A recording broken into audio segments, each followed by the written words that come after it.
नमस्कार सभी को। इस वीडियो में हम बाल राम कथा से 2 वरदान के बारे में पढ़ेंगे।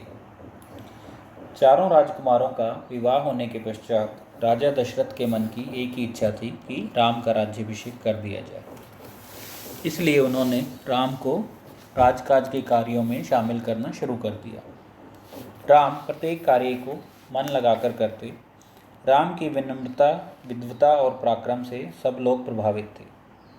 इसलिए राजा दशरथ राम का राज्याभिषेक करना चाहते थे।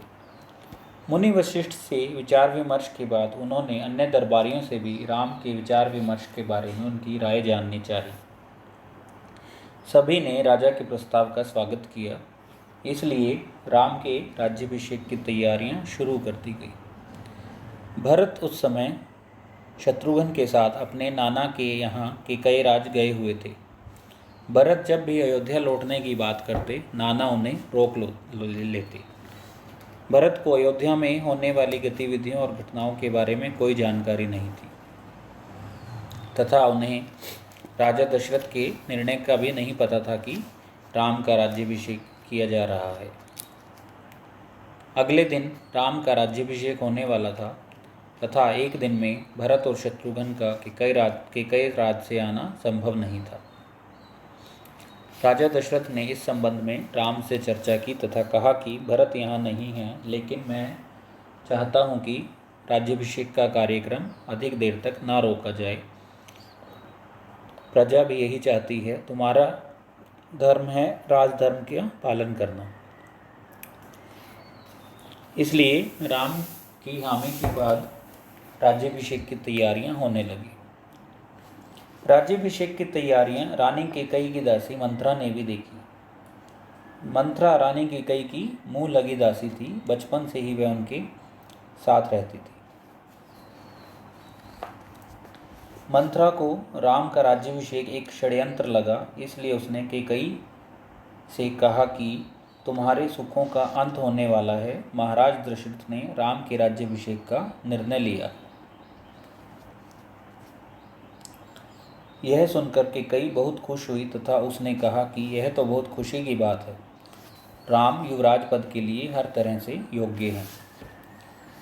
मंथरा ने कैकई से कहा, रानी, तुम्हारी बुद्धि फिर गई है, तुम्हारी मति मारी गई है। सवाल राम की योग्यता का नहीं, राजा दशरथ के षड्यंत्र का है। तुम्हारे अधिकार छीनने का है। यह षड्यंत्र है। कल सुबह राज्याभिषेक है और भरत को जानबूझकर ननिहाल भेज दिया गया है और समारोह के लिए बुलाया भी नहीं।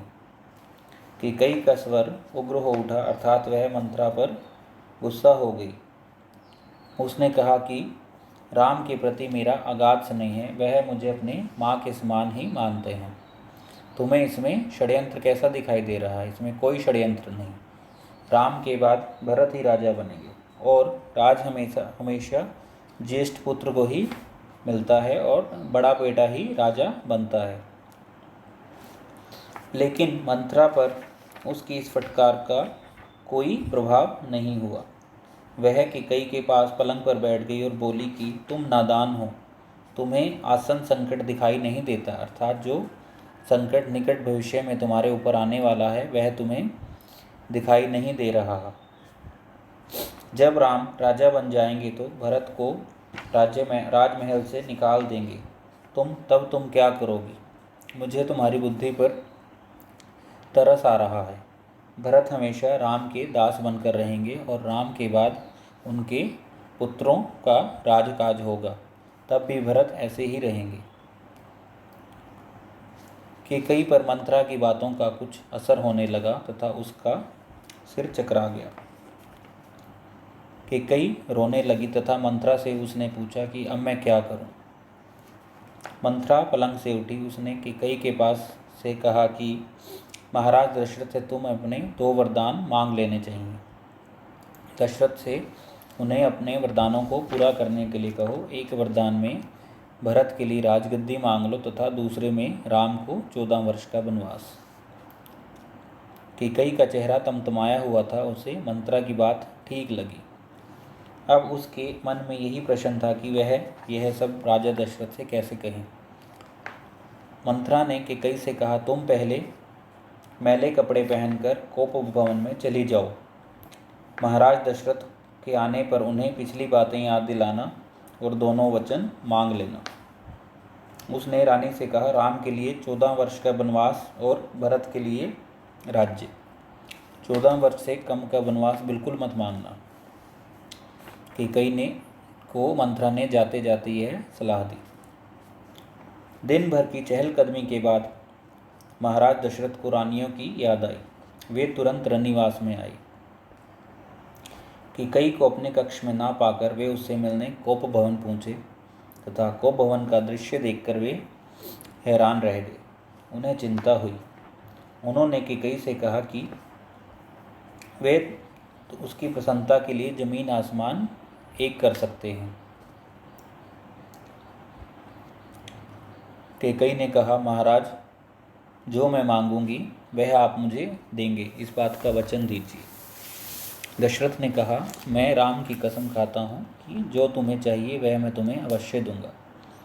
तब कैकई ने कहा कि आप मुझे मेरे 2 वरदान दीजिए जो आपने मुझे वर्षों पहले रणभूमि में देने का संकल्प लिया था।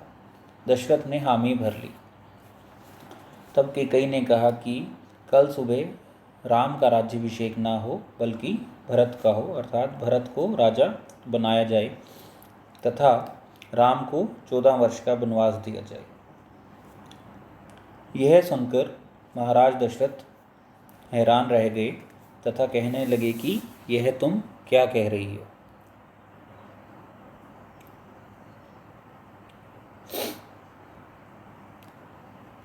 उनका सिर चकराने लगा तथा वे मूर्छित होकर गिर पड़े। कुछ देर में राजा को होश आया। उन्होंने कैकई की ओर देखा तथा उससे कहा कि मुझे विश्वास नहीं होता कि मैंने सही सुना है।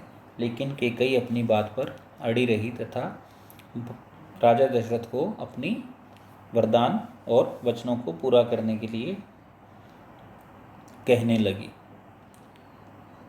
उसने कहा कि अपने वचन से पीछे हटना रघुकुल का अनादर है।